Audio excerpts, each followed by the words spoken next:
कथा सुनने का फल क्या है? नहीं पता? नहीं पता?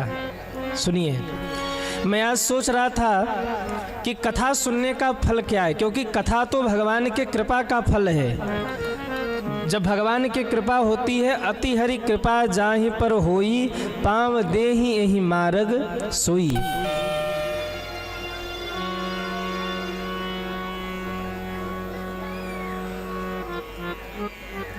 कल से जो टुन टुन कर रहा है इसको बंद कर लीजिएगा, मजाक नहीं है।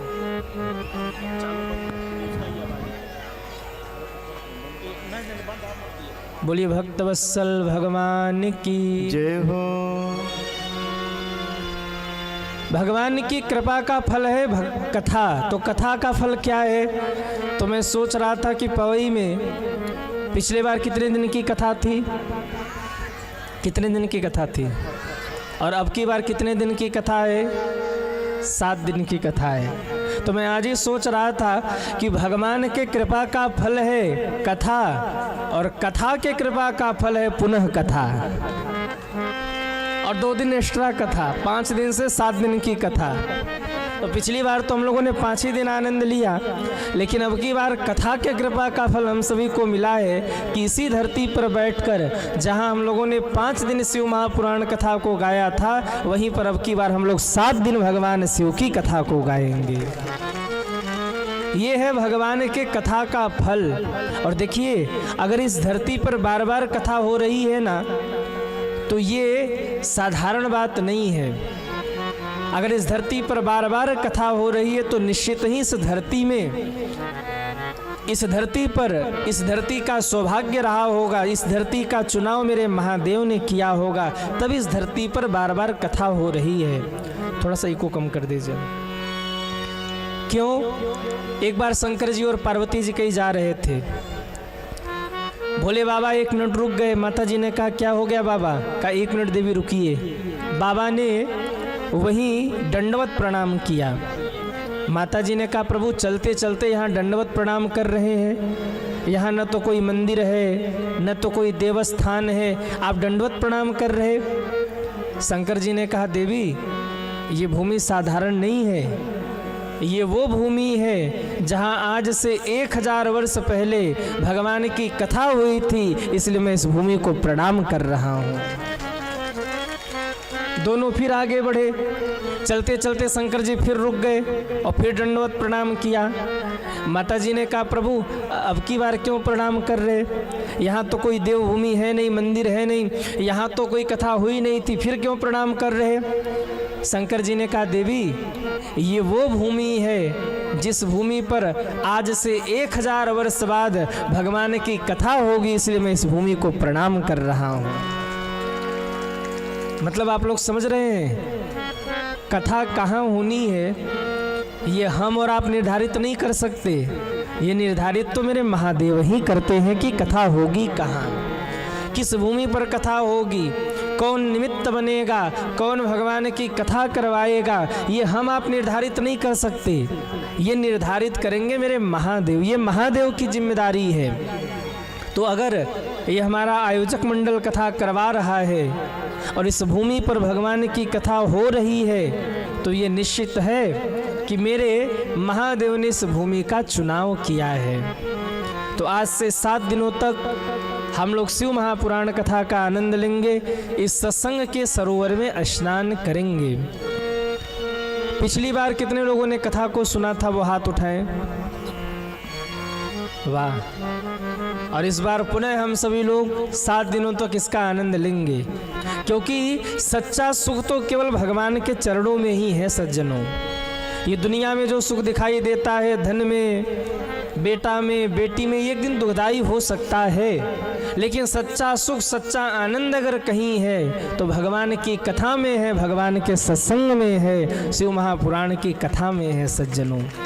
जो आनंद आप यहाँ बैठ कर के प्राप्त करेंगे भगवान की कथा में, ये आनंद आप पैसे से खरीद सकते नहीं है। हाँ, पैसे से आप डल्लभ का गद्दा तो खरीद कर ले आएंगे, पर निध कितने रुपए में खरीदेंगे? पैसे से आप एसी तो लगवा लेंगे, एसी का सुख तो पा लेंगे, पर शांति कितने रुपए में खरीदेंगे? वो शांति, वो सुख, वो सुकून केवल और केवल भगवान की कथा में ही मिलेगी सज्जनों। इसीलिए एक बड़ा प्यारा भाव में कई बार गाता रहता हूँ, संतों ने गाया है। जिसके जीवन में मिला सत्संग है, जिसके जीवन में मिला सत्संग है, उसको हर घड़ी आनंद ही आनंद है, उसको हर घड़ी आनंद ही आनंद है। जिसके जीवन में मिला सत्संग है, जीवन में मिला सत्संग है, उसको हर घड़ी आनंद ही आनंद है, उसको हर घड़ी आनंद ही आनंद है।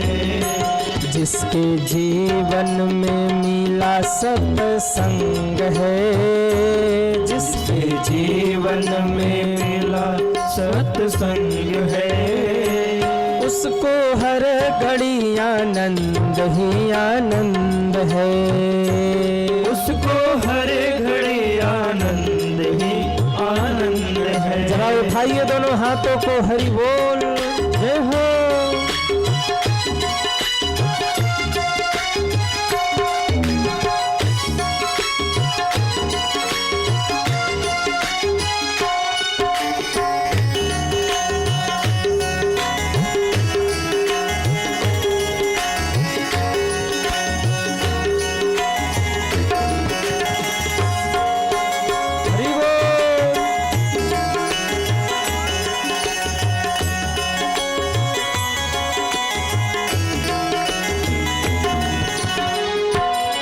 तुलसी मीरा कबीरा ने गाया, सूरदास ने दर्शन पाया।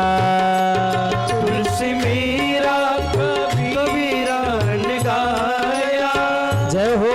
सूरदास ने दर्शन पाया। जिसके हृदय में राम नाम बंद है, जिसके हृदय में राम नाम बंद है, उसको हर घड़ी आनंद ही आनंद है, उसको हर घड़ी आनंद ही आनंद है। जिसके जीवन में मिला सत्संग है, जिसके जीवन में मिला सत्संग है, उसको हर घड़ी आनंद ही आनंद है, उसको हर घड़ी आनंद ही आनंद। सभी ताली सेवा करते हुए हरि बोल जय हो।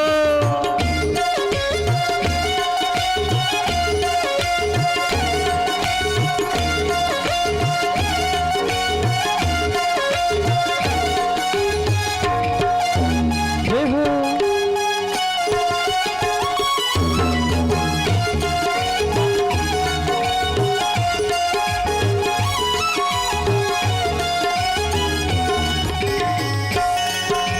जय जय।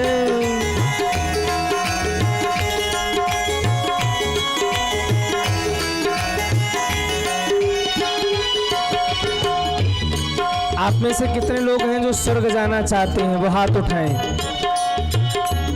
वाह भैया, सब स्वर्ग ही चले जाएंगे तब तो नरक खाली हो जाएगा। संत कहते हैं स्वर्ग जाने की इच्छा नहीं है, मुक्ति पाने की इच्छा नहीं है।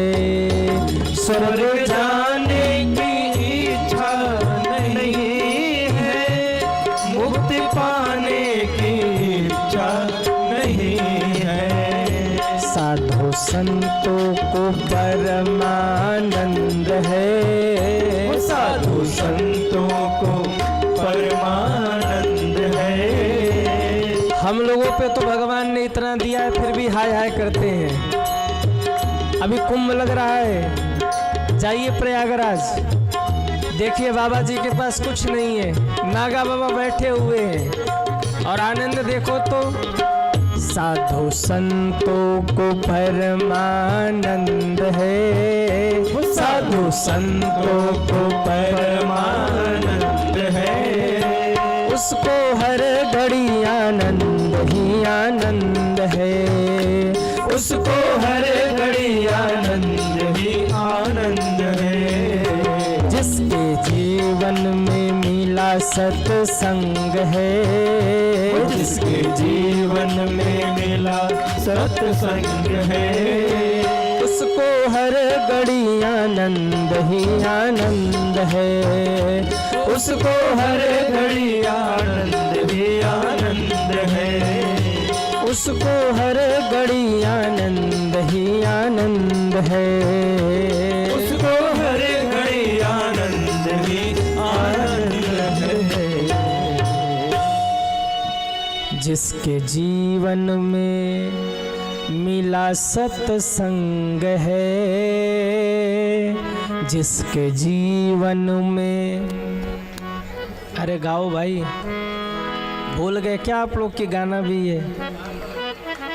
हाँ, अब तो फंस गए ही है, 7 दिन बच ना पाओगे।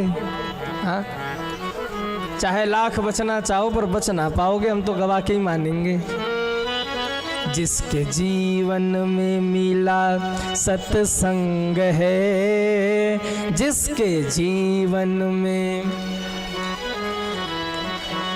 उसको हर घड़ी आनंद ही आनंद है, उसको हर घड़ी आनंद ही आनंद है, उसको, बोलिए शंकर भगवान की जय हो। तो सच्चा आनंद, सच्चा सुख अगर कहीं है तो भगवान की कथा में है, कहीं है तो भगवान के सत्संग में है सज्जनों। आइए आज से 7 दिनों तक हम सभी शिव महापुराण की कथा को श्रवण करेंगे। मेरे महादेव जैसा कृपालु और मेरे महादेव जैसा दयालु कौन होगा?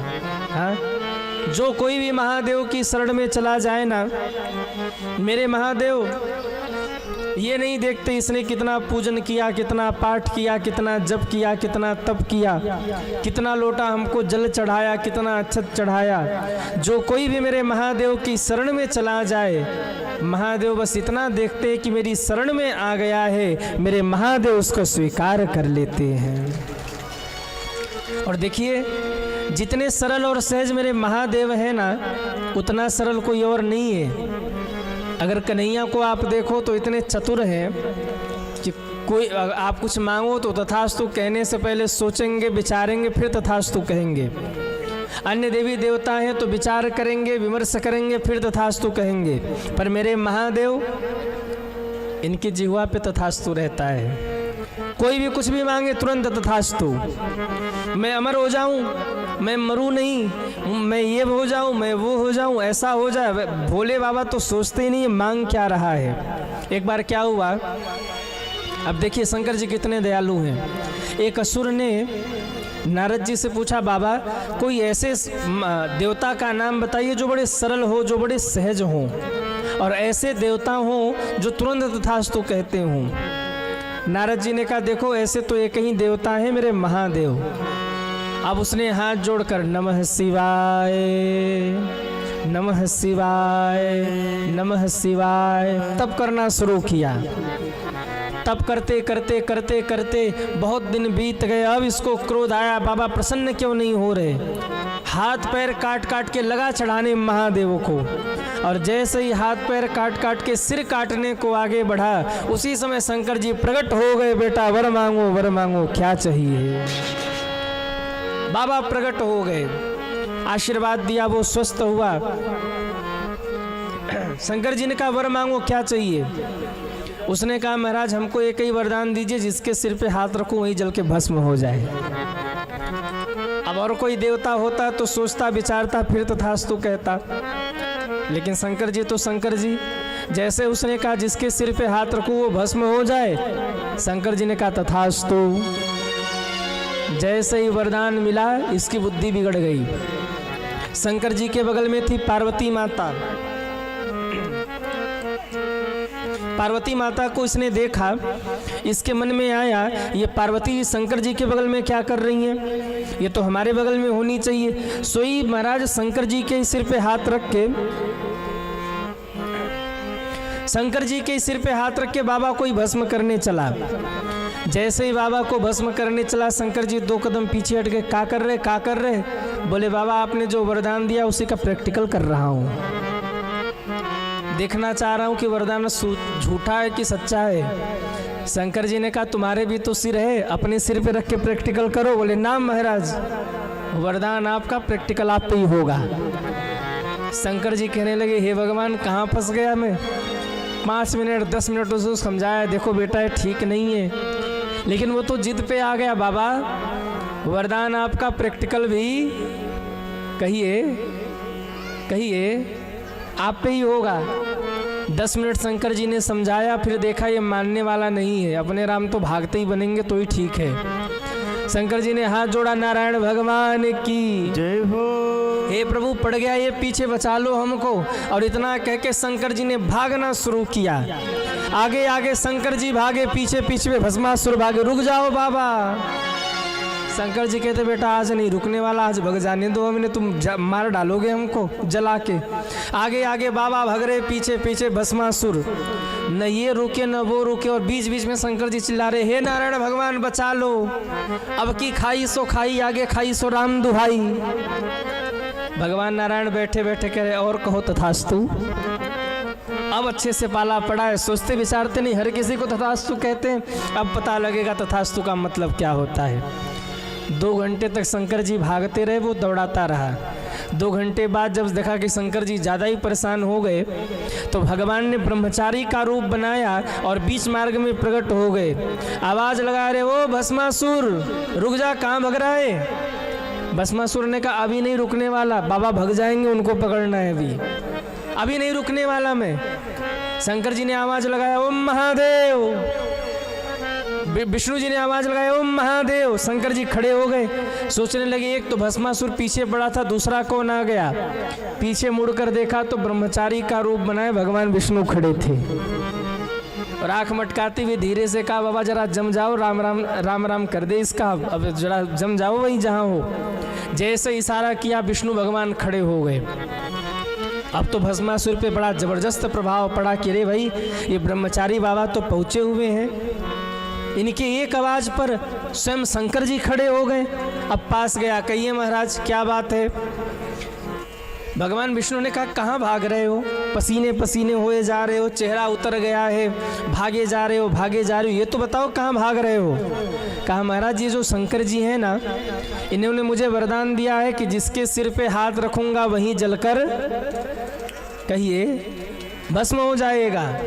तो प्रैक्टिकल करना चाहता हूँ कि सच कह रहे हैं कि झूठ कह रहे हैं। और जैसे इतना कहा भगवान विष्णु ताली बजा के ऐसे ओ हो तुम भी पड़ गए इस बाबा के चक्कर में। क्यों, क्या हुआ महाराज। भगवान विष्णु कहते देखो जो जैसे तुमने तप किया था ना वैसे हमने भी तप किया था, और संयोग से जैसे तुम्हारे सामने ही आए वैसे हमारे भी सामने आए थे।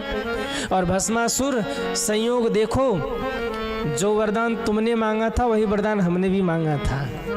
हमने भी कहा था जिसके सिर पे हाथ रखूं वो जल के भस्म हो जाए, और संयोग से हमको भी इसने तथास्तु कहा था। लेकिन ये तो भांग के नशे में मस्त रहते, किसी को भी तथास्तु कह देते, होता जाता कुछ नहीं। हमको भी तथास्तु कह के अंतर ध्यान हुए थे, हम तो बड़े खुश हुए थे कि जिसके सिर पे मैं हाथ रखूंगा वो जल के भस्म हो जाएगा। देखो तब से खूब हमने अपने सिर पे हाथ रखा, आज तक भस्म ही नहीं हुए। इन बाबा का भरोसा मत करो, ये भांग के नशे में मस्त रहते, किसी को भी तथास्तु कह देते हैं। और न विश्वास हो तो अपने सिर पे हाथ रख के देख लो, होगा जाएगा कुछ नहीं। भस्मासुर ने कहा महाराज हमको बेवकूफ़ समझ रखा है क्या, अरे वरदान सच्चा नहीं होता तो ये भागते क्यों। भगवान विष्णु ने कहा बस इसीलिए तो भाग रहे कि तुम्हें भरोसा हो जाए, तुम्हें भरोसा हो जाए कि ये सच में वरदान मिल ही गया, इसीलिए तो भाग रहे हैं। और न विश्वास हो तो सिर पे हाथ रखो, उसने कहा महाराज क्या कह रहे, अगर जल के भस्म हो गए तो? बोले जिम्मेदारी हम लेते हैं। भस्मासुर ने कहा अगर भस्म ही हो गए हम तो तुम्हारे गारंटी कार्ड का लेके करेंगे क्या? भगवान विष्णु ने कहा अच्छा एक काम करो, आग लगेगी तो एकाएक तो लगेगी नहीं, जैसे कहीं आग लगे तो धीरे धीरे अग्नि की लपट बढ़ती है, तो तुम एक काम करो, ऐसे हाथ ऊपर रखो। अब भगवान विष्णु देखिए कैसे सिखा रहे उसको, ऐसे हाथ ऊपर रखो, अगर थोड़ी सी जलन लगे, तपन लगे तो समझ लेना सच है, और न जलन लगे न तपन लगे तो समझ लेना सब झूठा है। अब ये आ गया बातों में भस्मासुर। इसने कहा हाँ महाराज ये ठीक कह रहे। उसने ऐसे हाथ ऊपर रखा, भगवान विष्णु ने कहा तपन लग रही? बोले नहीं लग रही। बोले तो सब झूठा है, और नीचे करो देखो। थोड़ा सा और नीचे किया, भगवान विष्णु ने कहा अब बताओ, अब जलन लग रही? कुछ लग रहा है ऐसे गर्माहट सी? बोले नहीं ऐसा कुछ तो नहीं। बोले तब सब झूठा, और न विश्वास मानो तो सिर पे हाथ रख के देख लो, मैं कहता हूँ कुछ नहीं होगा। आ गया बातों में, जैसे ही सिर पे हाथ रखा, गोविंदाए, जल के भस्म हो गया। बोलिए नारायण भगवान की जय हो। भगवान शंकर ने आके चरणों में प्रणाम किया, हे प्रभु अब की खाई सो खाई, आगे खाई सो राम दुहाई। भगवान विष्णु ने कहा जरा तथास्तु कहने से पहले सोच लिया करो, भगत बड़े चालाक होते आपको ही लूट लेंगे। अरे बोले महाराज क्या बताए, हमारा स्वभाव ही है तथास्तु कहने का। तो शिव जैसा दयालु, शिव जैसा कृपालु कौन होगा? हाँ, जिनकी किस्मत कहीं नहीं बन रही हो, किस्मत बिगड़ गई हो, वो महादेव को पूजने लग जाए, एक लोटा जल चढ़ाने लग जाए, महादेव एक लोटे जल से ही प्रसन्न होकर के उसके घर भंडार को भर देते हैं। ये महादेव की करुणा है। बिगड़ी किस्मत को बनाता भोला भंडारी मेरा। शंकर जी कैसे हैं? बिगड़ी किस्मत को बनाता भोला भंडारी मेरा। बिगड़ी किस्मत को बनाता भोला भंडारी मेरा। भोला भंडारी मेरा, ओ भोला भंडारी मेरा भोला भंडारी मेरा, ओ भोला भंडारी मेरा। सोई किस्मत को जगाता भोला भंडारी मेरा। सोई किस्मत को जगाता भोला भंडारी। जरा उठाइए दोनों हाथों को और ताली सेवा करते हुए हरि बोल, जय महादेव।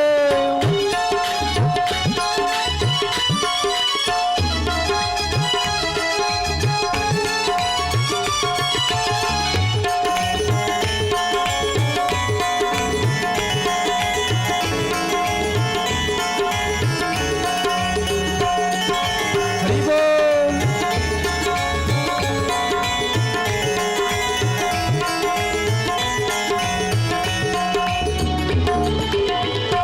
कालो का काल जिसको पूजता संसार है। कालो का काल जिसको पूजता संसार है। शिव जी कौन है? शिव जी महाकाल है। बोलिए महाकाल भगवान की जय हो। कालों का भी काल जिसको पूजता संसार है। कालो का भी काल जिसको पूजता संसार है। रोते को पल में हंसाता, रोते को पल में हंसाता भोला भंडारी मेरा। रोते को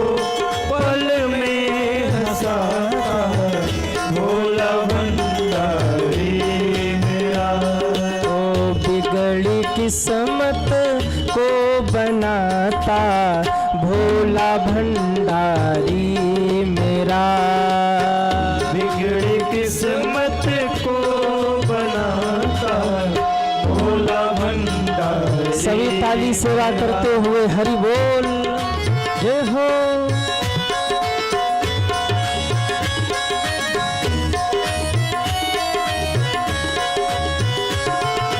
जय हो।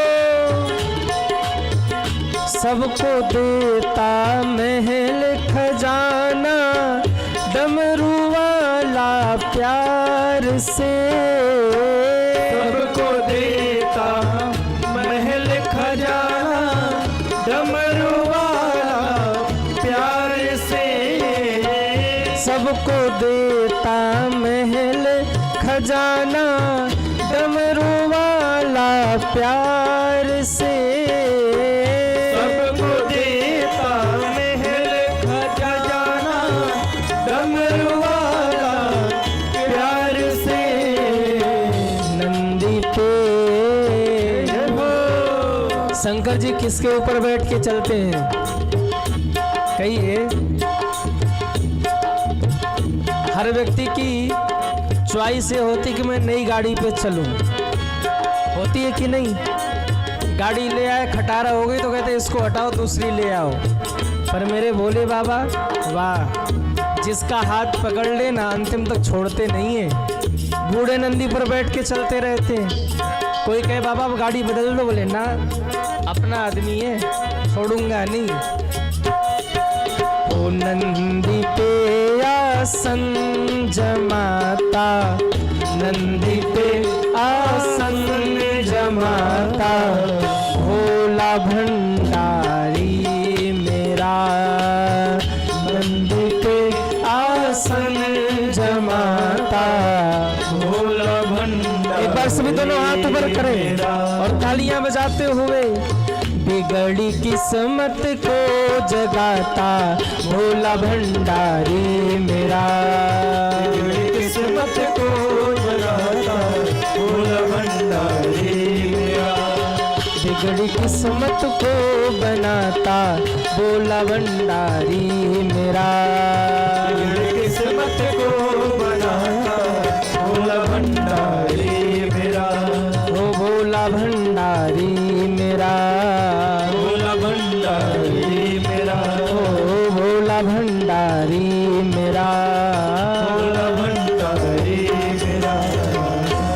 बोलिए शंकर भगवान की जय हो। नमः पार्वती पतये हर हर हर महादेव। सोई किस्मत को जगाता भोला भंडारी मेरा। अरे गाओ ना। सोई किस्मत। वाह। आज कथा का पहला दिन है। जो अभी तक कथा में नहीं है उनको जाके कहना चलो ना कथा में। क्यों? बिगड़ी किस्मत को बनाता भोला भंडारी। कुछ न हो तो एक लोटा जल लेके जाइए। हे महादेव, इसके सिवाय आपको मैं क्या दूं? मेरे पास क्या है? आप सर्व सामर्थ है प्रभु। हे नाथ, आप सर्वशक्तिमान हैं, आप सर्वज्ञ हैं, आप सर्व संपन्न हैं। मैं आपको क्या दे सकता हूँ? एक लोटा जल। अरे गंगा तो आपके सिर पे है, जल की क्या आवश्यकता है आपको? फिर भी ये मेरे हृदय का भाव है महादेव, मैं आपको चढ़ा रहा हूँ या चढ़ा रही हूँ। मेरे ऊपर करुणा करिएगा, कृपा करिएगा। इतना हृदय से कह के अगर एक लोटा भी जल आप महादेव को समर्पित कर रहे तो शिव जी ऐसे देव हैं कि केवल एक लोटे जल से ही आपकी सारी समस्याओं का समाधान कर देंगे। मेरे महादेव ऐसे दयालु हैं, ऐसे कृपालु हैं। शास्त्र कहते हैं शिव जी तो इतने भोले भाले हैं। महादेव महादेव महादेवेतियो वदेत। इको कम करके स्पष्ट कर दीजिए आवाज़। एकैनेव भवेन मुक्ति दाभ्याम संभोरिणी भवेत। एक बार सभी बोलिए महादेव, कहिए महादेव। इको एकदम बंद कर दीजिएगा। महादेव महादेव जो 2 बार आपने बोला, इसका फल सुनिए। शास्त्र कहते हैं महादेव महादेव महादेवेति यो वदेत एकेनेव भवेन मुक्ति। आपने 1 बार बोला महादेव, आपकी मुक्ति हो गई। दूसरी बार जो महादेव बोला ना, मेरे महादेव आपके ऋणियाँ हो गए। कभी आवश्यकता लगे तो मांग लेना कि बोले बाबा आप ऋणियाँ हैं हमारे, ये हमको दे दो, आप ऋणियाँ हो गए। 1 बार महादेव कहने से जो मुक्त कर दे और दूसरे बार महादेव कहने पर जो रीझ करके ऋणियाँ हो जाए, ऐसे हैं हमारे महादेव। बोलिए शंकर भगवान की जय हो। 1 बार श्री सूत जी से शौनकादि ऋषियों ने प्रश्न किया, महाराज काल व्याल महात्रास विध्वंसम कर्मोत्तमम। महाराज मृत्यु का भय सबके जीवन में रहता है, क्योंकि मरना तो सभी को है। अच्छा मरना है कि नहीं मरना है? एक न एक दिन मरना है कि नहीं? कितने लोग अमर हैं वो हाथ उठाएं। देखो ये लोग अमर हैं। अच्छा आप लोग अमर हैं।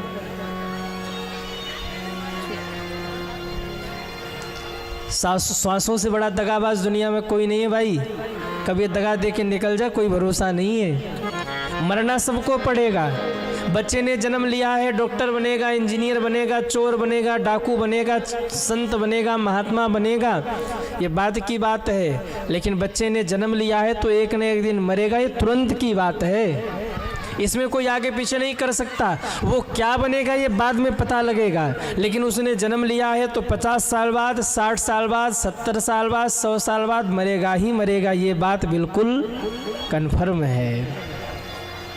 तो बोले जिनको मृत्यु का डर लगता है, मृत्यु का भय लगता है, हे सूत जी महाराज बताइए मृत्यु के भय से कैसे बचा जाए। श्री सूत जी कहते हैं जिनको मृत्यु से भय लगता है, जिनको काल से भय लगता है ना, उनको महाकाल की शरण में जाना चाहिए। क्योंकि जो महाकाल की शरण में चला जाए, महादेव उसे मृत्यु के भय से मुक्त कर देते हैं।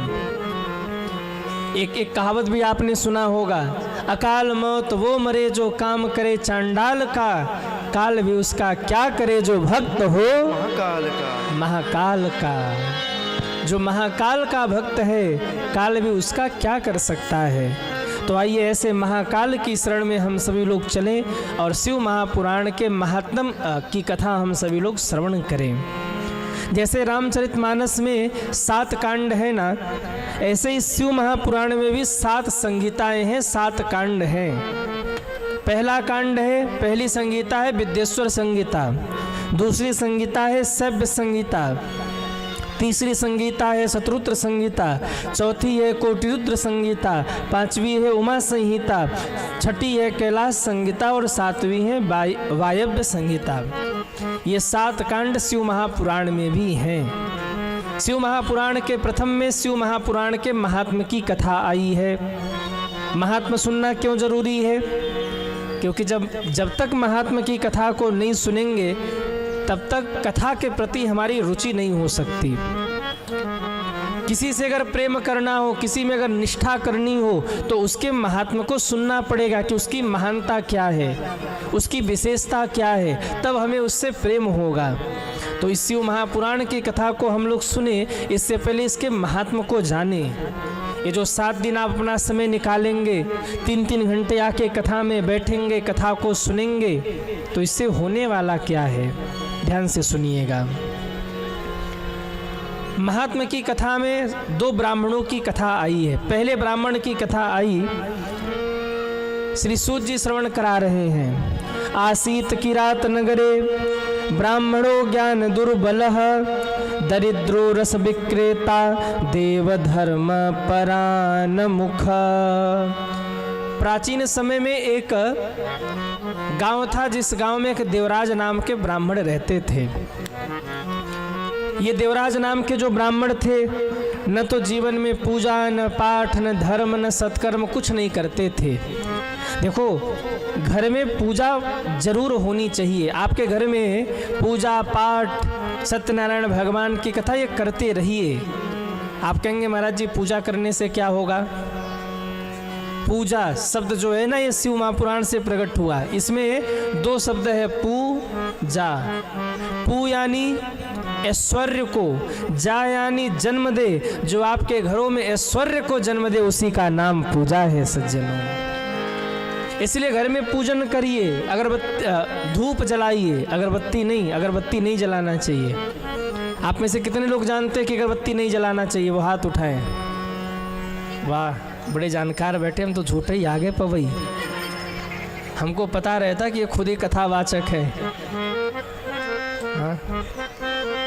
अगरबत्ती नहीं जलाना चाहिए क्योंकि अगरबत्ती में बास होता है, और हमारे यहाँ बास को बंस कहा गया। गांव में हमने बड़े बुजुर्गों से सुना है कि बास तो बंस है। बास का अगर कोतड़ कहीं हो तो बड़े बुजुर्ग उसे उखड़ने नहीं देते, कहते एक ही छोड़ दो पर रहना चाहिए, उखाड़ के फेंको मत इसे।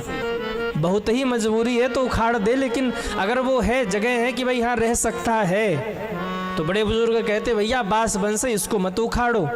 जहाँ बास होता है वहाँ वंश वृद्धि होती ही रहती है, वंश कभी रुकता नहीं है। हमारे यहाँ महाराज मरने के बाद जो अर्थी बनाया जाता है ना, अर्थी में बांस का प्रयोग होता है। और कई तो शमशान में पहुँचते हैं तो वो अर्थी भी हटा देते, उसको भी नहीं जलाते, केवल वो मृतक शरीर उठा के उस पर रख कर चिता पर जला देते, वो बांस हटा देते हैं। हमारे सनातन में बांस को नहीं जलाना चाहिए, ऐसा विधान है। और अगरबत्ती में बांस लगा होता है तो अगरबत्ती नहीं जलाना चाहिए, धूप बत्ती जलाना चाहिए। आपको ये न कहे महाराज अगरबत्ती की फैक्ट्री तो बंद नहीं कराओगे। अगर 2-4-10 कथा में ऐसे ही कह दिया, अच्छा हमारी कथा में होती बड़ी भीड़ है।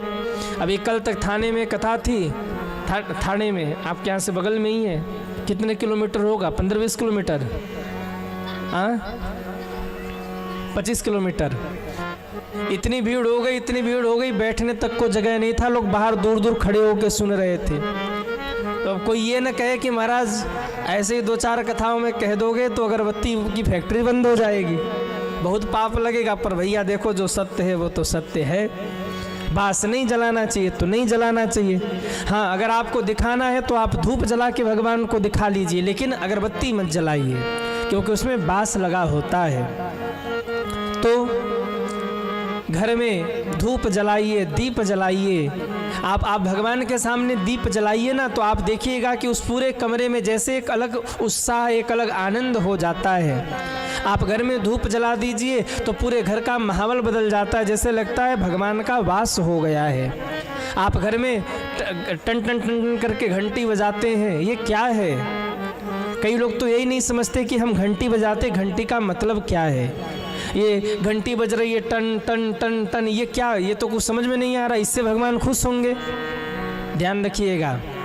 आपने देखा होगा जो घंटी होती है, घंटी के ऊपर गरुड़ जी बैठे होते हैं, या तो घंटी के ऊपर हनुमान जी बैठे होते हैं। आपने देखा है कि नहीं? किन किन के घर में घंटी है? आजकल घर में नहीं, मोबाइल में घंटी आ गई है। घड़ी का काम किसने किया? मोबाइल ने। घंटी का काम किसने किया? कहिए। मोबाइल ने। कर्ण पिशाचनी कहो, वो कर्ण पिशाचनी है। सुबह 4 बजे मुर्गा बोलता था, पहले सुबह भोर में 3-4 बजे मुर्गा बोलता था, पर मुर्गा का काम किसने किया? अच्छा देखो, पहले के ज़माने में मुर्गा बोले तो तब तक बोलता था जब तक लोग उठ न जाएं। तो आजकल के ज़माने में कर्ण पिशाचनी बोलती है। भोर में 4 बजे अलार्म लगाया, 5 बजे मोबाइल, मतलब कर्ण पिशाचनी का मतलब गलत मत समझ लेना, हमने विनोद भाव में उसको कहा। वो अब पहले के ज़माने में मुर्गा बोले तो वो तब तक बोले जब तक उठ न जाओ। तो आजकल वो मोबाइल बोलता है, और मोबाइल बोला ठोक के बंद कर दिया उसको। पहले के ज़माने में मुर्गा को ठोक के बंद नहीं कर सकते थे, वो बोलेगा तो बोलेगा। तो मोबाइल, मुर्गा का काम किसने किया? कहिए। मोबाइल ने। फ़ोन का काम किसने किया? कहिए। मोबाइल ने। और लोगों की ज़िंदगी को बर्बाद किसने किया? अच्छा, जानते सब हैं पर मानता कोई नहीं। एक घर में अगर 4 जना बैठे हो ना, तो 4 जना में से 2 लोग ऐसे होते जो मोबाइल ज़रूर चलाएंगे।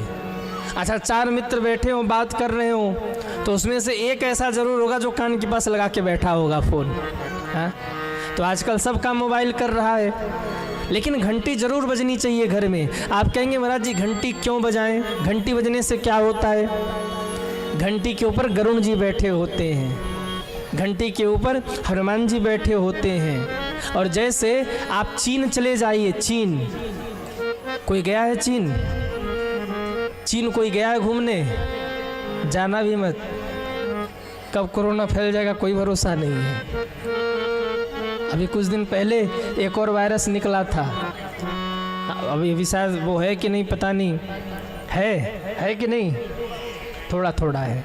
ये चीन वाले कुछ न कुछ करते ही रहते, इनको कुछ काम ही नहीं है, इधर का उधर, उधर का इधर, कुछ न कुछ खुरापात करते ही रहते हैं। आप चीन में चले जाओ और चीन के लोग चाऊ माऊ करें तो आपको समझेंगे ये क्या बोल रहे हैं, कुछ बनेगी बात?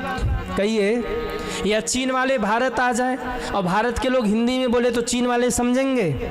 चीन की छोड़ो भैया, आप अमेरिका चले जाओ, आप अंग्रेजी नहीं जानते और चले गए अमेरिका, अब वहाँ अंग्रेजी में बात हो रहा, आप समझेंगे कि क्या बात हो रही है? या अमेरिका का कोई व्यक्ति यहाँ आ जाए मुंबई में और पवई में भटक जाए और भटकते भटकते पाइपलाइन पहुँच जाए, अब वो हिंदी जानता नहीं, आप अंग्रेजी जानते नहीं, वो अंग्रेजी में पूछे भैया, हम कहे कि भैया हमको हमारे घर पहुंचा दो, आप हिंदी में पूछे आप कौन हैं, तो भी बात नहीं बनेगी। तो घंटी के ऊपर कौन बैठा है? बोले गरुण जी बैठे हैं। घंटी के ऊपर कौन बैठा? बोले हनुमान जी बैठे हैं।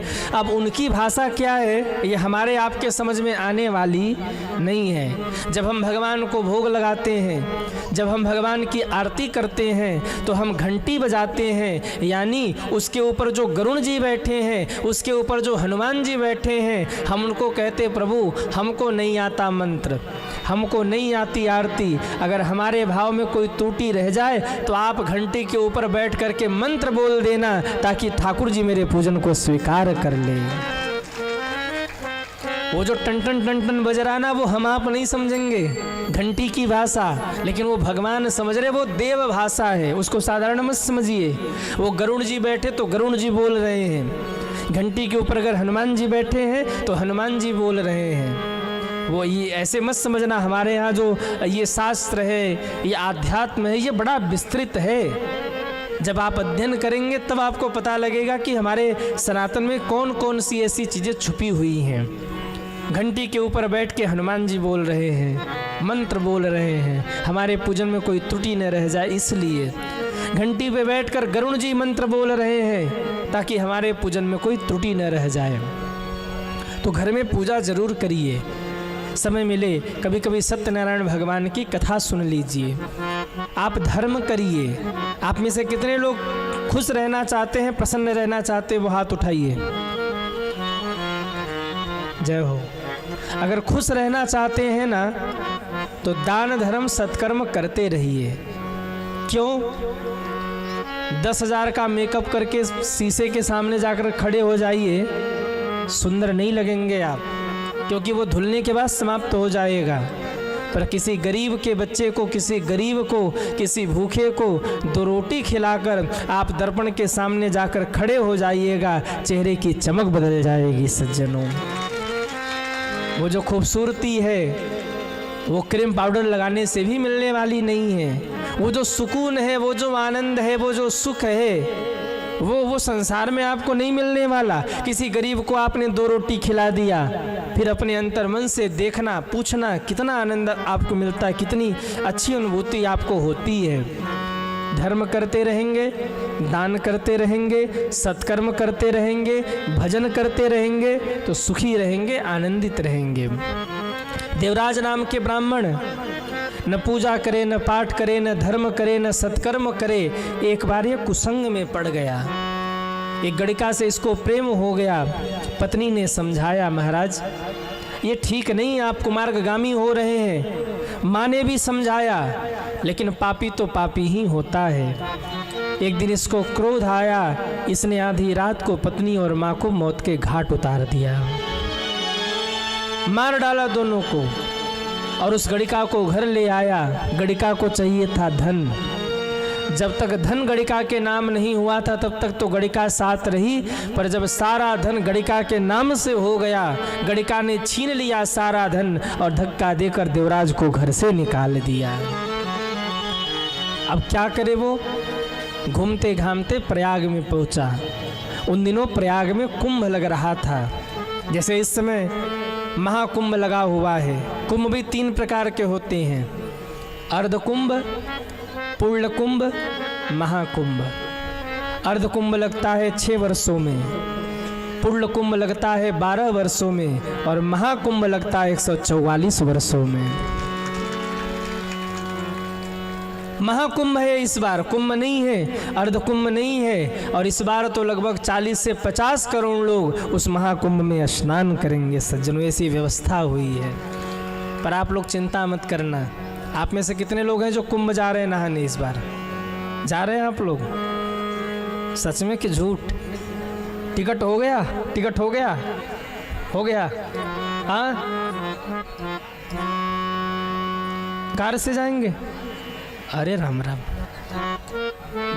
बड़े खतरनाक हैं आप लोग। हम पे तो चला ही नहीं जाएगा उतना। वाह, पर चिंता मत करना। अगर आप कुंभ नहीं जा पाए तो 7 दिन शिव महापुराण यही बैठकर सुन लेना। जो फल आपको कुंभ में जाने पर मिलेगा वो फल आपको आपके पवई में ही प्राप्त हो जाने वाला है। कुंभ का प्रारंभ हो चुका है और उधर कुंभ प्रारंभ हुआ, महाकुंभ प्रारंभ हुआ और आज से पवई के धरती पर भी महाकुंभ का आरंभ हो चुका है। ये कथा, ये भी तो महाकुंभ है। मुद मंगल में संत समाजू, जो जग जंगम तीर्थ राजू। जहाँ भगवान की कथा हो जाए वो भूमि कुंभ से भी बढ़ के हो जाती है। उसकी महिमा तीर्थराज प्रयाग से भी बढ़ कर के है। तो भैया 7 दिन तक कथा सुनना। जो फल कुंभ में जाकर मिलने वाला है, जो फल प्रयाग में जाकर मिलने वाला है, वो फल आपको इसी कथा पांडाल में प्राप्त होने वाला है। पहुंच गया प्रयाग। संयोग से उस समय वहाँ मेला लग रहा था। अब मेले में घुस गया। दिन में सब्जियों का ठेला लगाता, रात में चोरी करता। कई लोग होते हैं वो कथा सुनने नहीं जाते, वो तीर्थ करने नहीं जाते, वो हाथ साफ करने जाते हैं। कथा में अगर आके सब बैठे हैं, अब आप लोगों के लिए नहीं कह रहे, आप लोग अच्छे हैं, आप लोगों के लिए नहीं कह रहे। आप लोग ये मत सोचना हमारा चोर तो नहीं कह रहे हमको। नाराज मत होना पवई वालों, अभी 6 दिन और रहना है हमको। कथा है इस बार 7 दिन की।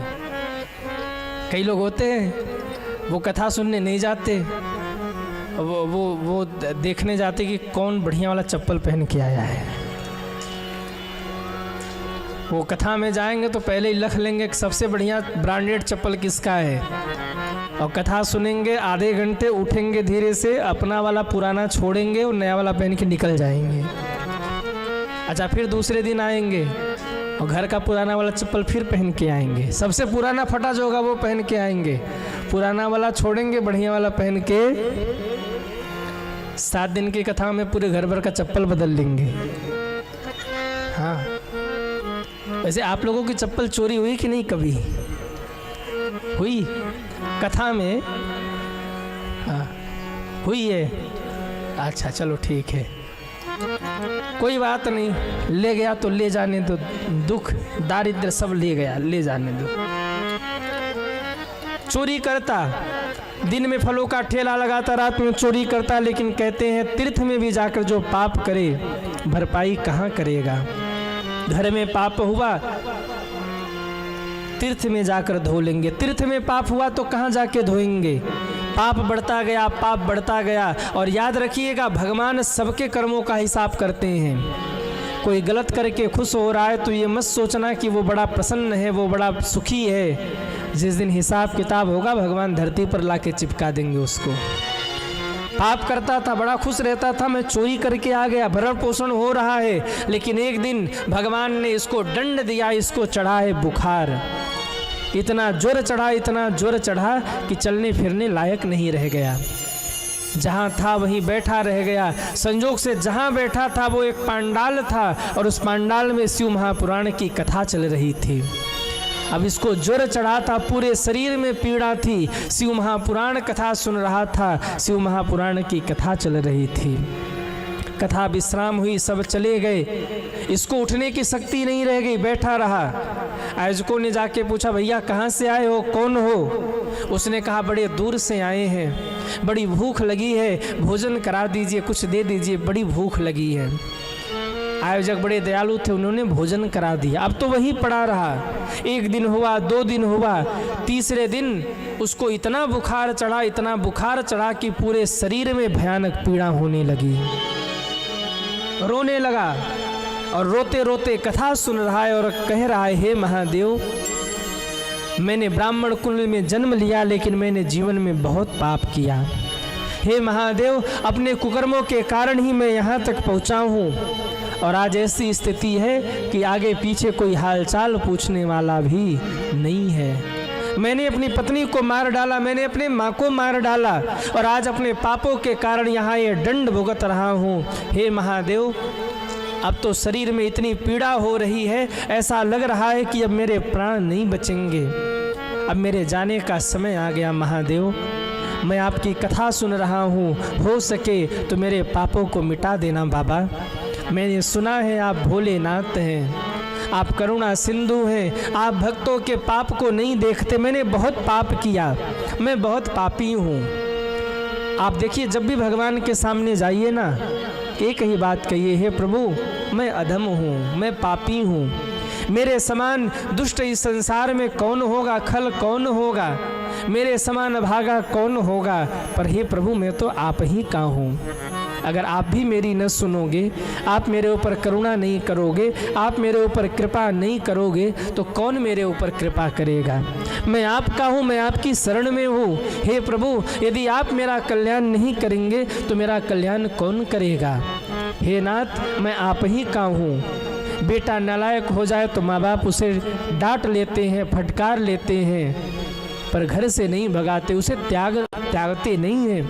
ऐसे ही हम तो नालायक हैं, लेकिन फिर भी आपके हैं प्रभु। हम भक्तों पर कृपा करिएगा, हम पर करुणा करिएगा।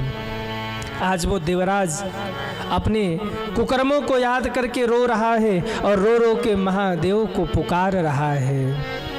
हम तेरे भोले बाबा, हम तेरा ही सहारा, हम तेरे भोले बाबा, हम तेरा ही सहारा, हम तेरे भोले बाबा, हम तेरा ही सहारा, हम तेरे भोले बाबा, हम तेरा ही सहारा, हम तेरे भोले बाबा, हम तेरा ही सहारा, हम तेरे भोले बाबा, हम तेरा ही सहारा, हम तेरे भोले बाबा, हम तेरा ही सहारा, चरणों में जगह दे दो, चरणों में जगह दे दो, उपकार हो तुम्हारा, चरणों में जगह दे दो, उपकार हो तुम्हारा, हम तेरे भोले बाबा, हम तेरा ही सहारा। गाइए, तेरे भोले बाबा, हम तेरा ही सहारा। जरा उठाइए दोनों हाथों को, हरि बोल, जय हो।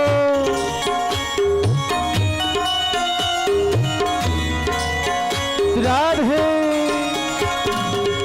माना कि मैं हूँ पापी, पर दास हूँ तुम्हारा, माना कि मैं हूँ पापी, पर दास हूँ तुम्हारा, हे भोले अब कृपा कर, भक्तों को दो सहारा, भोले अब कृपा कर, भक्तों को दे सहारा, अब कौन द्वार जाऊं, अब कौन द्वार जाऊं, अब कौन द्वार जाऊं, अब कौन द्वार जाऊं, कोई नहीं हमारा, अब कौन द्वार जाऊं, कोई नहीं हमारा। हम तेरे भोले बाबा, हम तेरा ही सहारा, हम तेरे भोले बाबा, हम तेरा ही सहारा। हर हर महादेव, हर हर महादेव, हर हर महादेव, हर हर महादेव, हर हर महादेव, हर हर महादेव, हर हर महादेव, हर हर महादेव, हर हर महादेव, हर हर महादेव, हर हर महादेव, हर हर महादेव, हर हर महादेव, हर हर महादेव, जय हो। हर महादेव, हर हर महादेव। हम तेरे भोले बाबा, हम तेरा ही सहारा, हम तेरे भोले बाबा, हम तेरा ही सहारा, हम तेरा ही सहारा, हम तेरा ही सहारा। हम तेरे भोले बाबा, हम तेरा ही। वाह, बाबा को कहिए, हम तेरे भोले बाबा, हम तेरा ही सहारा, हम तेरे। जय हो। चरणों में जगह दे दो, चरणों में जगह, एहसान हो तुम्हारा, चरणों में। वाह, देवराज रो रहा है, कथा सुन रहा है, आंख में आंसू है, रोते रोते देवराज ने प्राण त्याग दिए। आहा, शिव महापुराण की कथा सुन के मरा। यमराज के दूत लेके जा रहे थे, जैसे उसे यमपुरी में लेकर प्रवेश करने लगे, उसी समय डमरू बजने लगा है, भीषण गर्जना हुई है, और हर हर हर हर महादेव, हर हर हर हर महादेव, हर हर हर हर महादेव, महादेव कहते हुए शिव के गढ़ प्रकट हो गए और आवाज लगाया, अरे यमदूतों, इस शिव भक्त को लेकर तुम कहाँ जा रहे हो? यमदूतों ने कहा, ये शिव भक्त नहीं है, ये बहुत बड़ा पापी है।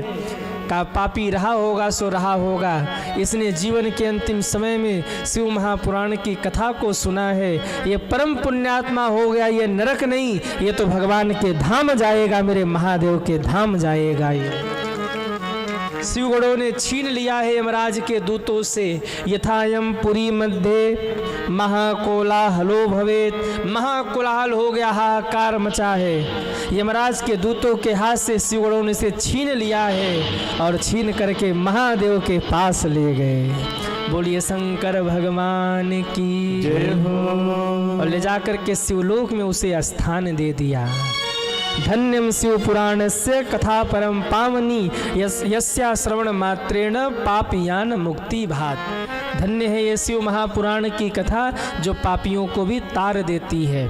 आप लोग ये कथा सुन रहे हैं, 7 दिन कथा सुनिएगा शिव महापुराण की, और इसे हल्के से मत लीजिएगा। ये रजिस्ट्री करा रहे हैं आप लोग। काहे की रजिस्ट्री? काहे की रजिस्ट्री? शिवलोक में अपने कमरे की रजिस्ट्री। शिव महापुराण का कहना है, जो शिव महापुराण की कथा सुन ले उसको शिवलोक में कमरा मिलता है। वो एसी कमरा होता है, बढ़िया चकाचक, एकदम फुल लग्जरी। हाँ, वहाँ फिर कोई दुख नहीं, वहाँ कोई कष्ट नहीं। जो शिव महापुराण की कथा को सुन ले वो नरक नहीं जाता, वो सीधे भगवान के धाम जाता है, शिवलोक को जाता है। तो देवराज नाम का जो ब्राह्मण था, पापी था, वो भी तर गया। अब दूसरी कथा आई बिंदुक और चंचुला की। ये भी कथा बड़ी प्यारी है। समुद्र निकटे देश से ग्रामो वास्कल संग कह बसंती यत्र पापिष्ठा धर्म वेद धर्मोक्षिता जना। प्राचीन समय में समुद्र के किनारे एक वास्कल नाम का गांव था। ध्यान से सुनिएगा। वैसे तो समुद्र के किनारे मुंबई भी है कि नहीं? अरे हाँ या ना? हाँ, पर याद रखिएगा समुद्र आपको मिलेंगे, गंगा जी नहीं मिलेंगी। बड़भागी तो हम हैं जो काशी में रहते हो, गंगा का तट है। बोलिए गंगा महारानी की जय हो। पर कितने सौभाग्यशाली हैं, समुद्र के तट पर रहते हो, कथा गंगा बहती हुई आगे कल्याण के लिए। आप काशी जा भी नहीं पाए, समुद्र के तट पर ही रहे, लेकिन काशी से कथा गंगा, शिव महापुराण की कथा गंगा बहती हुई पवई में आ गई है। पवई के लोग इसमें गोता लगा करके धन्य धन्य हो जाओ। ये कथा गंगा आई है। गंगा स्नान करने का फल आपको यहीं पवई में मिल रहा है। तो समुद्र के किनारे एक वास्कल नाम का गांव था, जहां सबके सब पापी ही रहते थे। कोई धर्मात्मा नहीं, कोई पुण्यात्मा नहीं। वहाँ एक ब्राह्मण रहते थे जिनका नाम था बिंदुक। उनकी पत्नी का नाम था चंचुला। अब संयोग देखिए, बिंदुक नाम के ब्राह्मण जो थे वो पापी थे, कुकर्मी थे, लेकिन जो चंचुला थी वो धर्मात्मा थी। याद रखिएगा, तिलक लगाने से हम निर्णय नहीं ले सकते कि ये व्यक्ति धर्मात्मा है कि पापी है।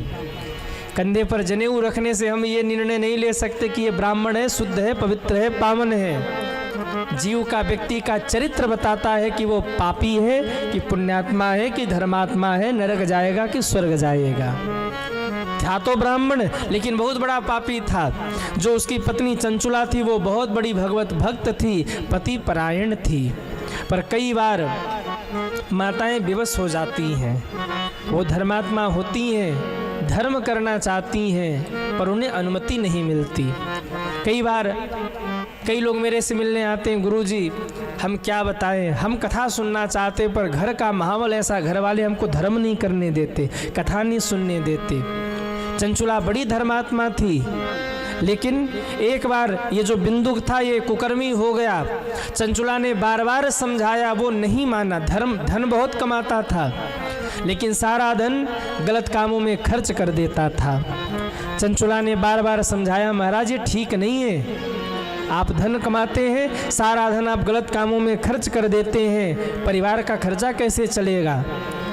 चंचुला को बिंदुक ने पीटना शुरू किया और मार पीट कर उसने कहा, सुन, तुझे अपने पेट का जैसे पालन करना हो तो पालन कर, जैसे तुझे कमाना खाना हो कमा खा, मुझसे कोई मतलब नहीं है। अब बेचारी चंचुला क्या करती? धर्मात्मा तो थी, पति परायण तो थी, लेकिन जब पति ने डांट दिया, मार दिया और फटकार दिया तो वो धीरे धीरे वो भी कुमार्गामी हो गई। समय के साथ बिंदुक काल के गाल में समा गया। चंचुला भी धीरे धीरे बूढ़ी हो गई। एक बार गांव के लोग गोकर्ण तीर्थ जा रहे थे। चंचुला के मन में आया, मैंने जीवन में कभी तीर्थ नहीं किया, मैंने जीवन में कभी धर्म नहीं किया, आज मैं तीर्थ दर्शन करने जाऊंगी। पहली बार इसके मन में ये अच्छी बात आई। गांव वालों के साथ ये गोकर्ण तीर्थ गई और कहते हैं गोकर्ण तीर्थ में एक महादेव का मंदिर था। जाकर वहाँ स्नान किया, महादेव का दर्शन किया और बगल में एक कथा पांडाल लगा हुआ था। उस कथा पांडाल में कथा हो रही थी। चंचुला जाके कथा पांडाल में बैठ गई। महात्मा जी स्वर्ग और नरक की व्याख्या कर रहे थे। वो कह रहे थे जो पाप करे वो नरक जाता है, जो पाप करे वो कहाँ जाता है। आप लोग थक गए हैं क्या कलश यात्रा में? कहिए, कितने लोग थक गए हैं कलश यात्रा में? कोई नहीं, फिर इतने गुमसुम क्यों बैठे हो?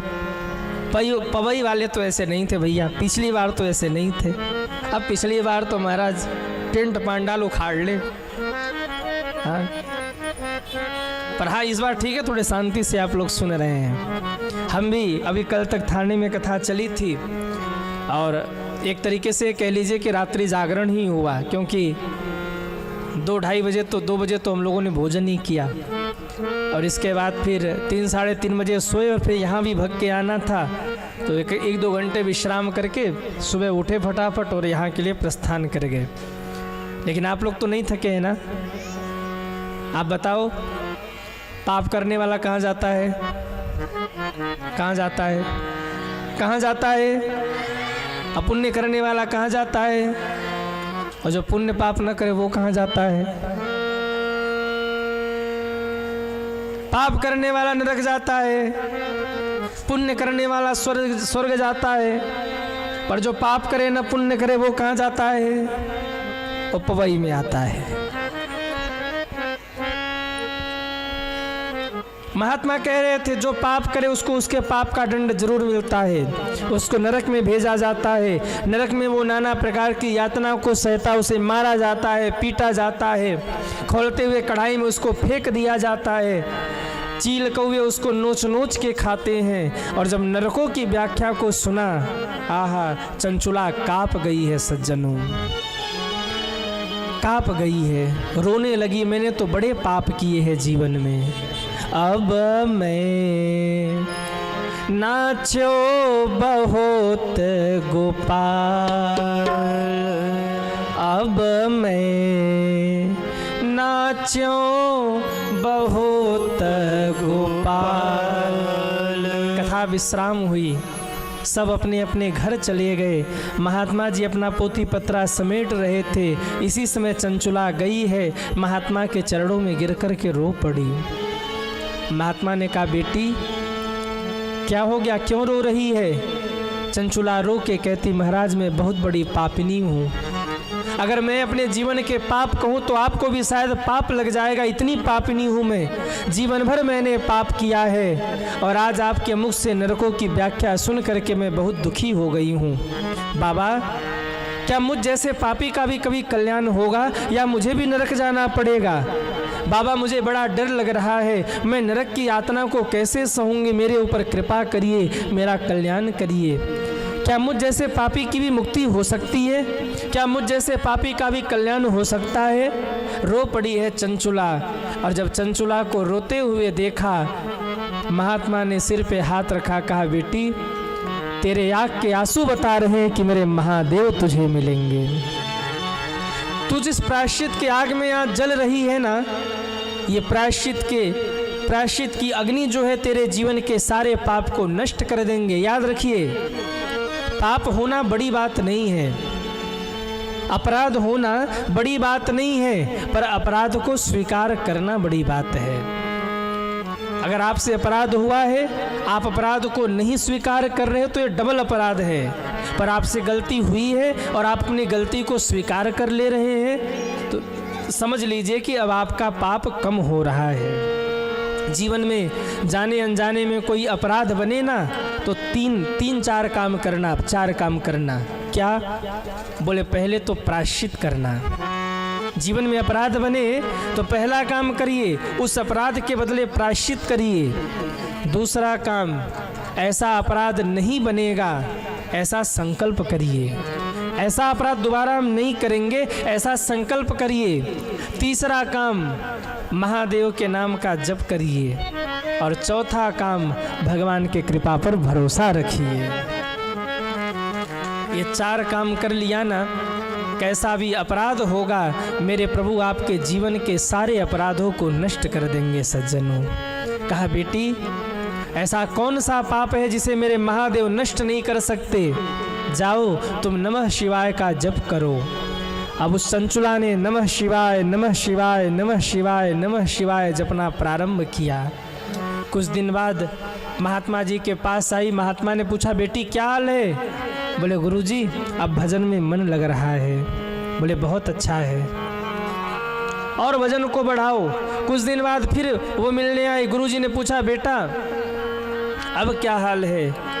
बोले, गुरुदेव अब ऐसा लगता है ना कि महादेव की कृपा मेरे ऊपर बरस रही है।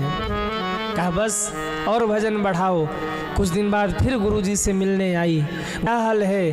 चंचुला रो के कहती है, ऐसा लग रहा है कि मेरे महादेव मेरे साथ चल रहे हैं। कहा, बस बेटी थोड़ा सा और भजन बढ़ा दो, मंजिल के बहुत करीब हो तुम। अब तो चंचुला ने भोजन त्याग दिया, जल त्याग दिया और एकांत में बैठकर नमः शिवाय नमः शिवाय नमः शिवाय का जप कर रही है। शरीर सूख गया।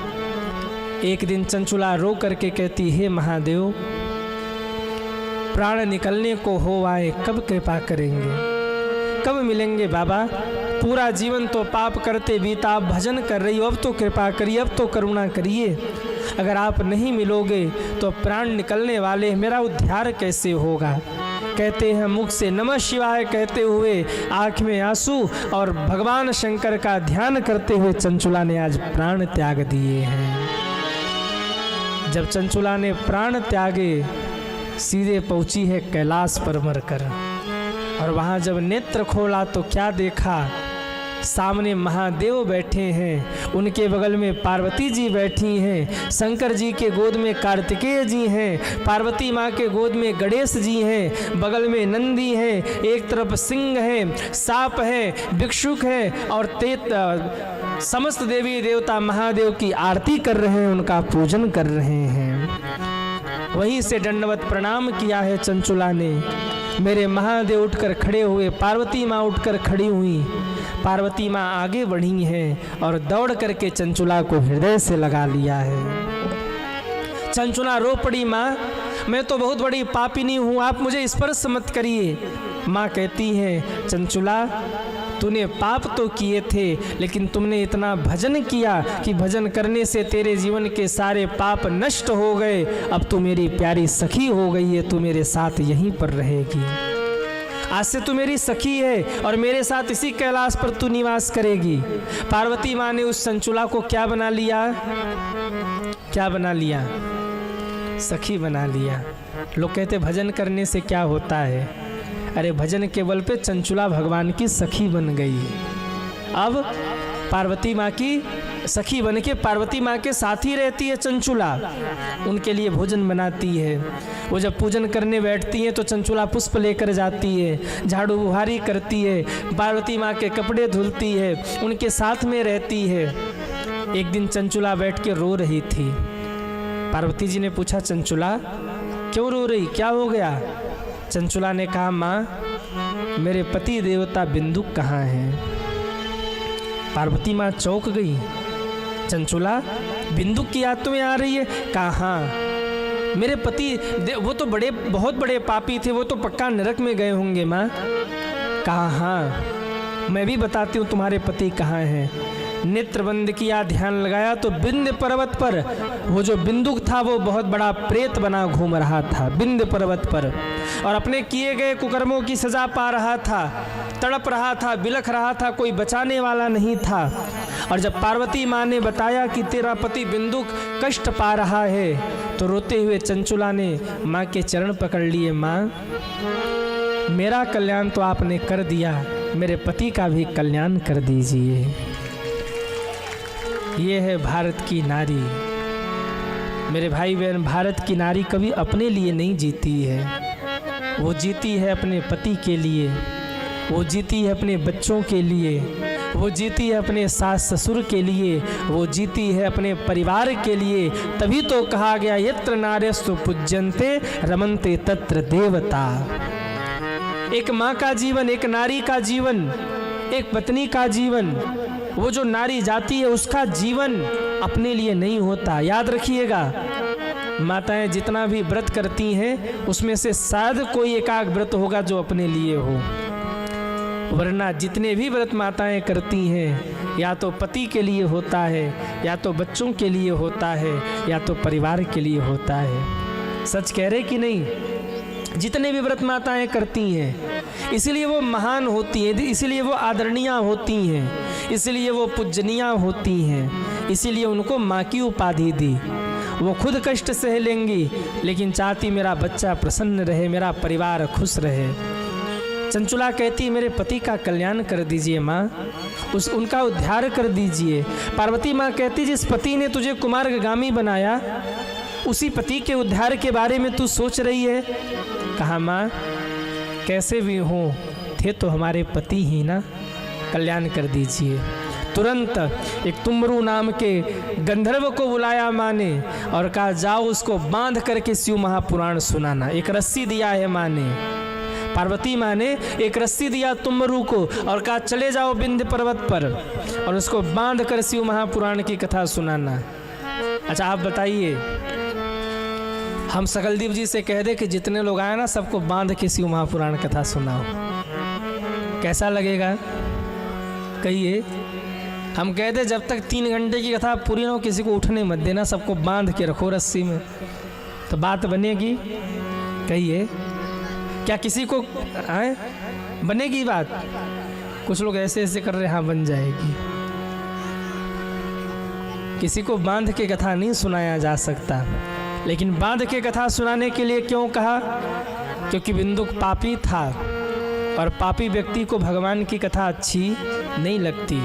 वो भगवान की कथा नहीं सुनना चाहता, वो सत्संग नहीं करना चाहता, वो दूर से ही भागेगा। आप लोग अगर कथा पंडाल में बैठे हैं तो इसमें कोई शक नहीं कि आप भगवत भक्त हैं, आप भगवान के चरणों के दास हैं, आप कथा प्रेमी हैं, तभी यहाँ बैठकर कथा का श्रवण कर रहे हैं। अगर भगवत भक्त नहीं होते तो यहाँ नहीं बैठ सकते। पापियों को ये कथा अच्छी नहीं लगती। वो जो शंकर जी का मंदिर सामने ही है ना, कौन महादेव है? कौन महादेव है? हाँ, पालेश्वर महादेव। बोलिए पालेश्वर महादेव की जय हो। पीछे भी कोई मंदिर है? कौन है? कौन है? महाकालेश्वर। आगे पालेश्वर महादेव, पीछे महाकालेश्वर महादेव, और बीच में हम लोग बैठकर मुक्ति का प्रयत्न कर रहे हैं, जतन कर रहे हैं। एक तरफ पालेश्वर महादेव पालन करने बैठे और दूसरे तरफ महाकालेश्वर महादेव महाकाल से हम लोगों की रक्षा करने के लिए बैठे हैं, और बीच में बैठकर हम लोग शिव महापुराण की कथा सुन रहे हैं। अब आज कलश यात्रा में उधर से घूमते घूमते मैं इधर आया, मैंने देखा यात्रा और आगे बढ़ रही, मैं बीच से ही निकल गया इधर। किन किन को बुरा लगा कि महाराज आगे नहीं गए? हाथ उठाओ, किन किन को बुरा लगा? बुरा लगा? मानो बुरा। 6 दिन बाद हमको पाओगे नहीं इधर, फिर 1 साल इंतजार करना पड़ेगा। 6 दिन बाद हमको पाओगे ही नहीं। और सच तो ये था भैया कि हम थोड़े से विश्राम करना चाहते थे, और हम जब उधर से निकले आज तो मैंने भगवान को प्रणाम कर लिया और जाते हुए भी प्रणाम कर लिया। मुझे किसी ने कहा दर्शन कर लीजिए, हमने कहा बहुत तेज हमें नींद आ रही है, हम पहले सोएंगे, जाकर रात भर जगे हैं। तो आप बुरा न माना करो, कुछ तो समझा करो किसी की मजबूरी।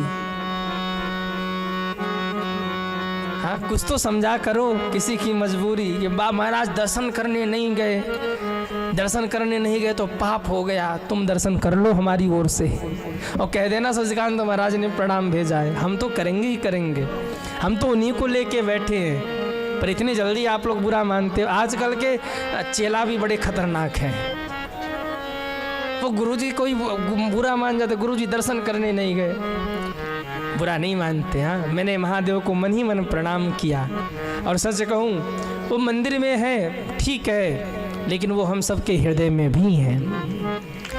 अगर आप विश्वनाथ जी दर्शन करने नहीं जा पाए किसी कारणवश, तो क्या बाबा आप पर रुष्ट हो जाएंगे? कहिए। अगर मन ही मन आपने प्रणाम कर लिया कि हे महादेव नहीं आ पा रहे हैं, फिर कभी आ जाएंगे, तो बाबा तो मेहरबान हो जाएंगे, क्योंकि आपने हृदय से प्रणाम कर लिया।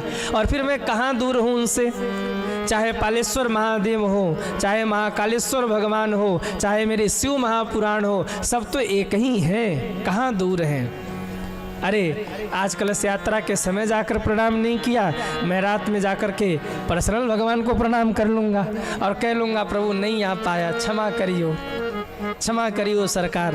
हाँ, नहीं आ पाया, विनती कर लेंगे। अब तो बुरा नहीं मान रहे, अब तो चंगा, तो एक बार कह दो हर हर महादेव। अरे जोर से बोल दीजिए, जैसे पिछली बार बोलते थे। हाँ, हर हर। बोलिए शंकर भगवान की जय हो। देखो हम काशी वासी हैं, आप जब हर हर महादेव कहते हो ना, तो हमें बाबा विश्वनाथ की याद आ जाती है। हाँ, हमें मेरे महादेव की याद आ जाती है। तो बीच बीच में अगर बात कुछ जम जाए आपको, तो बीच में क्या बोलेंगे? हाँ, तो ऐसा लगे, हाँ जय हो, तो हमें ऐसा लगेगा कि शायद बाबा विश्वनाथ ने हम सभी को याद किया है। बोलिए शंकर भगवान की जय हो। तो पापियों को कथा अच्छी नहीं लगती।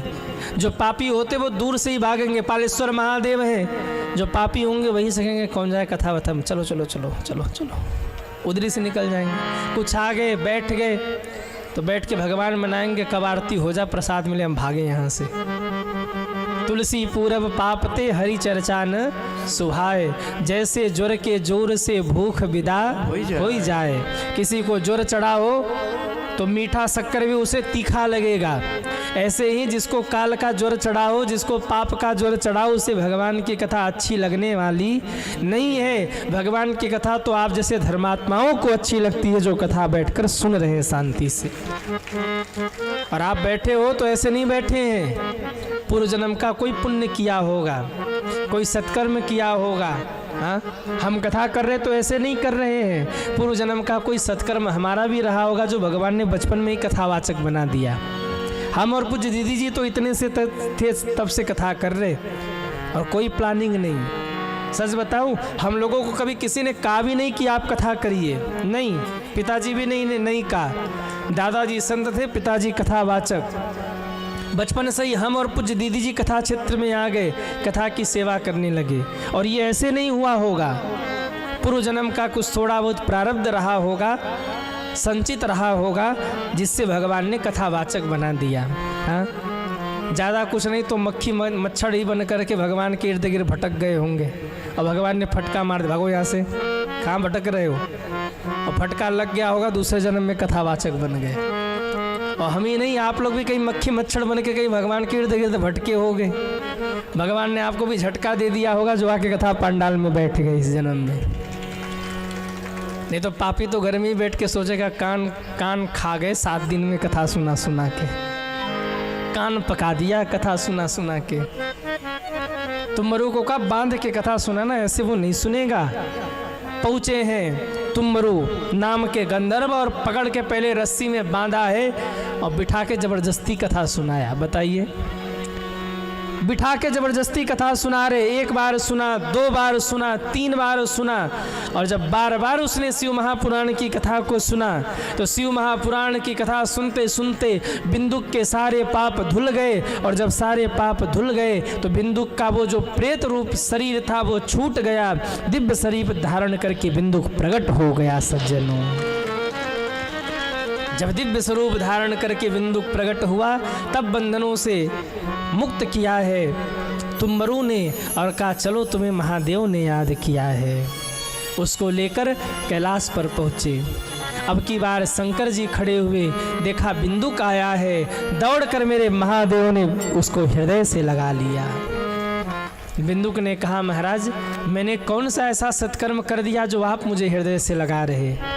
मेरे महादेव कहते हैं तुमने शिव महापुराण की कथा को सुना है, और जो शिव महापुराण की कथा को सुन लेना उसको मैं हृदय से लगाता हूँ, वो मेरा प्यारा होता है। इसलिए बिंदुक, चंचुला तो पार्वती जी की सखी है, मैं तुम्हें वचन देता हूँ आज से तुम मेरे प्रिय गण हो गए, मेरे साथ ही तुम रहोगे।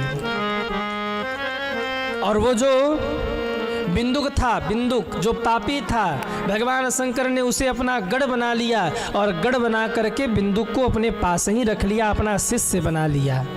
धन्य है ये शिव महापुराण की कथा, जिसने बिंदुक को तार दिया, जिसने चंचुला को तार दिया, जिसने देवराज को तार दिया, वो हम लोगों को भी तारेगा, लेकिन भरोसा होना चाहिए। धन्य है महादेव जिन्होंने सबका कल्याण किया। कितने लोग हैं जो तरना चाहते हैं, वो हाथ उठाइए। जो तरना चाहते हैं वही हाथ उठाना, और जिनको समुद्र किनारे रहना वो रह जाना, यही कोई फर्क नहीं। तरना है कहिए। तो आज से 7 दिन तक 7 बजे, कथा का टाइम कितने बजे से है? 7 बजे से ना, 7 बजे बिल्कुल कथा में आ जाना और 7 से 10 तक कथा सुनना। अब की बार सौभाग्यशाली हम लोग जो 7 दिन टाइम मिला है, जम के कथा गाएंगे, पूरी कथा को सुन लेना, मुक्ति जरूर बन जाएगी। ये शिव महापुराण का कहना है। आप शिव जी के प्यारे बन जाएंगे, महादेव के भक्त बन जाएंगे। तो आज से 7 दिनों तक आप लगातार कथा को सुनिए। आज इन्हीं शब्दों के साथ हम लोग अपनी वाणी को विश्राम करें। जरा सभी गाइए, जय जय शिव कथा, जय श्री शिव कथा। हाँ हाँ जय जय शिव कथा, जय श्री शिव कथा। हाँ हाँ जय जय शिव कथा। जय श्री शिव कथा, जिसे श्रवण कर मिट जाती है, जिसे श्रवण कर मिट जाती है, जिसे श्रवण कर मिट जाती है, जिसे श्रवण कर मिट जाती है। सौ जन्म जन्म की व्यथा हो। जय जय शिव कथा।